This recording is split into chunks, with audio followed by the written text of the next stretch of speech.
Hello बच्चों, useful study number 1 में आप सभी का स्वागत है। इस वीडियो में हम आपको बताने वाले हैं आयत के बारे में, और आयत के जितने भी सूत्र होते हैं सभी को बताने वाले हैं, और आयत का जो परिभाषा होता है उसको भी बताने वाले हैं। तो चलिए वीडियो स्टार्ट करते हैं।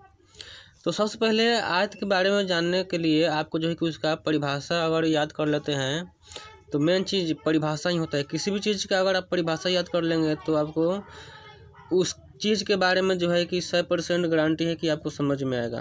तो चलिए पहले हम लोग आयत का जो परिभाषा होता है उसको जान लेते हैं।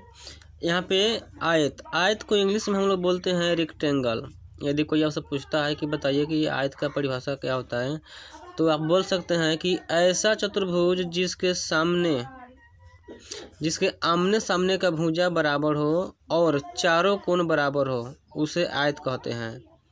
कहने का मतलब है कि आप देख सकते हैं ये आपका एक चतुर्भुज है, ठीक है। ये चतुर्भुज है और इसके जो आमने सामने का भुजा होते हैं बराबर होते हैं। अगर ये वाला भुजा आपका 5 सेंटीमीटर है तो ये भी होगा आपका 5 सेंटीमीटर। ये आपका 4 सेंटीमीटर है तो ये भी आपका हो जाएगा 4 सेंटीमीटर।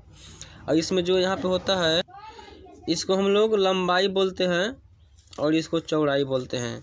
तो इतना जानने के बाद चलिए हम लोग इसके सूत्र के बारे में जान लेते हैं। तो सूत्र इसका जो होता है, इसमें जितने भी सूत्र होते हैं सभी सूत्र को यहाँ पे लिख चुके हैं। यहाँ पे आपका आयत का क्षेत्रफल होता है। अगर कोई पूछता है कि बताइए कि आयत का क्षेत्रफल क्या होता है या आयत से रिलेटेड कोई क्वेश्चन आता है तो आप कैसे हल कीजिएगा, तो सबसे पहले आपको फार्मूला याद होना चाहिए, तभी आप आयत से कोई भी क्वेश्चन आता है तो आप बना सकते हैं, नहीं तो आपसे नहीं बन पाएगा।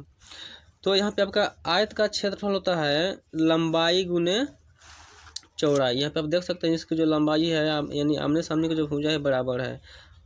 तो यहाँ पर क्या है लंबाई और ये क्या है चौड़ाई। तो इसका जो फार्मूला हो जाएगा आयत का क्षेत्रफल हो जाएगा लंबाई गुने चौड़ाई। अगला है यहाँ पे आयत का परिमाप। तो आयत का आपका परिमाप होता है 2 × लंबाई प्लस चौड़ाई।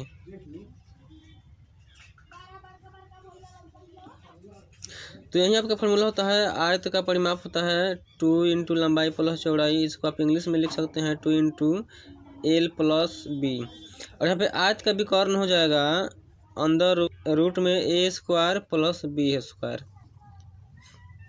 होता है, रूट में A² + B²। आई होप आपको समझ में आया होगा तो चैनल को सब्सक्राइब कीजिएगा और अपने दोस्तों को साथ शेयर कीजिएगा।